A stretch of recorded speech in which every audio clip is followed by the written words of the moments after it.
Do you know why they left Tennessee in the first place?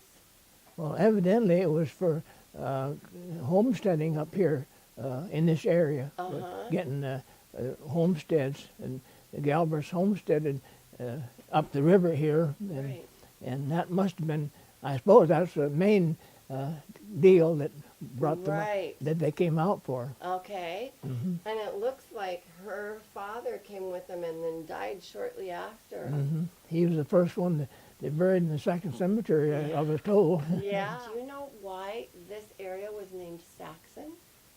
Well, the Saxon, I think, was up here south of here.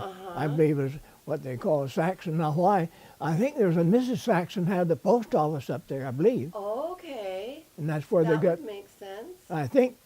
I mean, that could be it. Yeah. What part of your family lived in Oregon? They did. They did.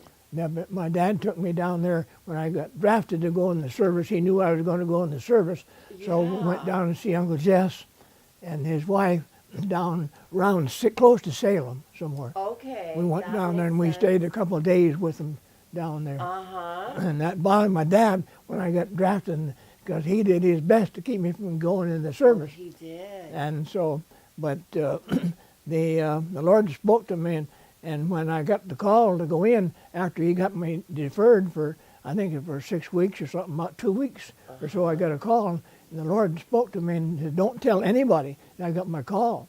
And so I went in then, and he didn't like that. He wanted me to stay, not go in. Yeah. Well, when we were down at the house, my dad took a couple shingle mill cabins and put them together to make a house for us. And so we then in the orchard, had a kind of orchard in the back of the house, and there were chicken boxes for the 3 or 4 chickens in these cages.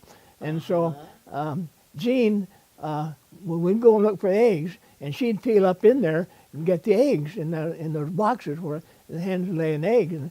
But the hen was still sitting up there on the desk, and so I pulled her hand back. I said, because I was afraid she'd get, the hen would peck her, and the hen did peck her.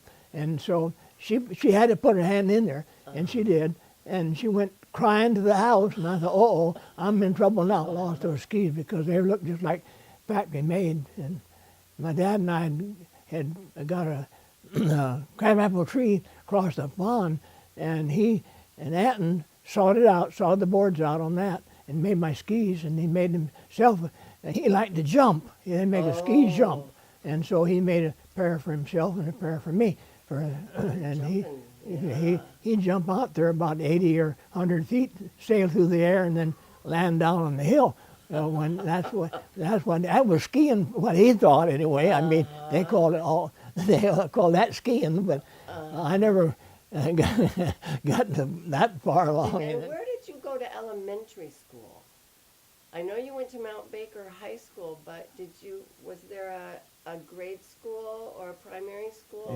Yeah, at Saxon, just across from the cemetery was where the Saxon grade school was, and a 2-room, one of these big square 2-room, first 4 grades in one room, and the next 5 and 6, 7, 8 in another room in the building, and we had them. My cousin, I think was Bill Pettigrew, bought the property later on when they tore down the building, and then he had me with my little bulldozer shove the foundation over the bank for him, level it out. And I thought, well, boy, when I was going to school here, I never dreamed I'd be shoving the foundation of the building over the bank. My mother was a school teacher, and that's how come. Yeah, and she liked to teach anyway, and she'd help out in the community around there. She helped out in Van Zant and down at Wickersham. They needed a teacher, and I think they paid her $35 a month or something like that. Pretty big pay for teaching school, but she'd do it just to help out the community. Sure.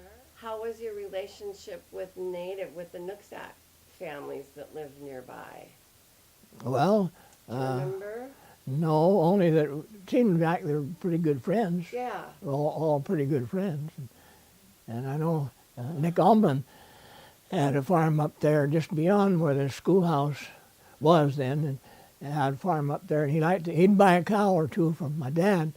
At times he'd come down and pick out one he wanted, and my dad would sell it to him. But then give my dad a few dollars cash. Then, like if we'd go down and see my mother when she was down in Seattle, she was sick, and then she stayed down there for a while, and with my grandmother, and down that way, and went to a sanitarium for about a month, I think it was, or 6 weeks or something down there. So that gave your mom. my mother, yeah, and she had colitis, Okay. and so, but he'd always liked to help my dad out that way. He'd bring down some cash, and he'd get a cow, and ran a bulldozer for Roy Johnson down here. He had a bulldozer. And then my dad and I bought a little D4, kind of a junker, and then I ran that somewhere there around the valley, and working for people with that a little bit. But I ran bulldozer for Roy. And Uncle Hugh, when I got out of the service and I saw him in Bellingham, he told me that you can come to work tomorrow if you want to.